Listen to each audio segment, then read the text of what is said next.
నమస్తే అండి కోసం. ఇప్పుడు వైసీపీ పార్టీకి పవన్ కళ్యాణ్ గారు నిద్ర పట్టకుండా చేసేది మాత్రం ఖచ్చితంగా వాస్తవం. ఇది అంటే ఒక మనిషి నిజాయితీగా పని చేసుకుంటూ ప్రజల కోసం, రాష్ట్రం కోసం నిజాయితీగా నిలబడినటువంటి వ్యక్తి అయితే ఆటోమేటిక్ గా ఆయనకి దక్కాల్సినటువంటి గౌరవం ఖచ్చితంగా ఆ దేశం ఇచ్చేస్తారు.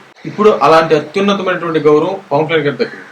అంటే ఒక దేశ ప్రధాని ఆ ఇంటికి వచ్చి పలకరించడం ఇది ఎక్కడ కూడా కని విని ఎరగలేదు. వాస్తవం చెప్పాలంటే ఇప్పుడు ఎన్టీ రామారావు గారు లాంటి వ్యక్తులు పెద్ద లెజెండ్స్ ఉన్నారు.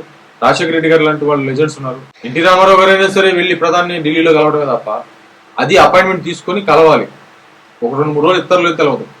ఆ తర్వాత రాజశేఖర రెడ్డి గారు అయినా సరే ఢిల్లీ వెళ్ళి కలవాలి. కానీ ఒక దేశ ప్రధాని డైరెక్ట్ గా పవన్ కళ్యాణ్ గారి ఇంటికి రావడం అనేది ఇప్పుడు వైసీపీ పార్టీకి గొంతులో వెలక్కాయ పడ్డ పరిస్థితి అయిపోయింది.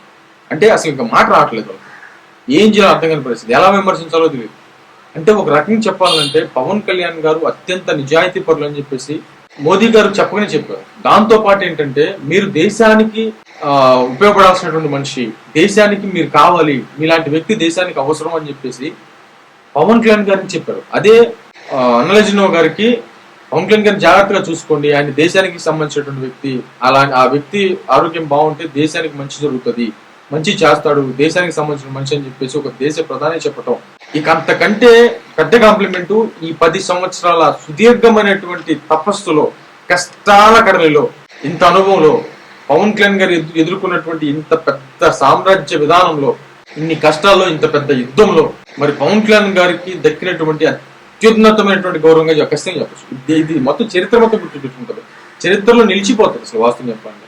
ఇప్పుడు వైసీపీ పార్టీకి ఏం మాట్లాడో అర్థం కాదు. ఇప్పుడు ప్రధానమంత్రి మోదీ గారికి సంబంధించి కామెంట్ చేసేటువంటి ధైర్యం ఉందా? ధైర్యం చేయలేరు. ఖచ్చితంగా పవన్ కళ్యాణ్ గారి గురించి ఈ విషయం గురించి కామెంట్ చేసేటువంటి ప్రయత్నం చేస్తే మోదీ గారి గురించి మాట్లాడాలా? మోదీ గారి గురించి మాట్లాడేటువంటి ధైర్యం ఉందా? లేదు. కాబట్టి సెంట్రల్ జోలికి కాదు. కాబట్టి అర్థం చేసుకోవాల్సిన విషయం ఏంటంటే ఒక రకంగా చెప్పాలంటే నిద్ర పట్టకుండా చేశారు వైసీపీ పార్టీకి అనేది మాత్రం క్లియర్ గా అర్థమవుతుంది అనేటువంటి విధంగా చాలా మంది ప్రస్తావిస్తున్నారు. ఒక రకంగా చెప్పండి, అంత పెద్ద మాటలు ఎందుకు కానీ మాట్లాడుతున్నారు. కానీ వైసీపీ పార్టీకి అయితే మాత్రం మెంగలేక కక్కలేక అంటారు చూసారా, ఆ విధంగా అయిపోయిందని మాత్రం ఖచ్చితంగా వాస్తవం. మాట్లాడలేరు, మాట్లాడాలన్నా కూడా మాట్లాడలేరు. అలాంటి పరిస్థితి. పవన్ కళ్యాణ్ గారికి అయితే మాత్రం అత్యున్నతమైనటువంటి గౌరవం దక్కిందని మాత్రం ఖచ్చితంగా వాస్తవం. మరేదో చూడండి.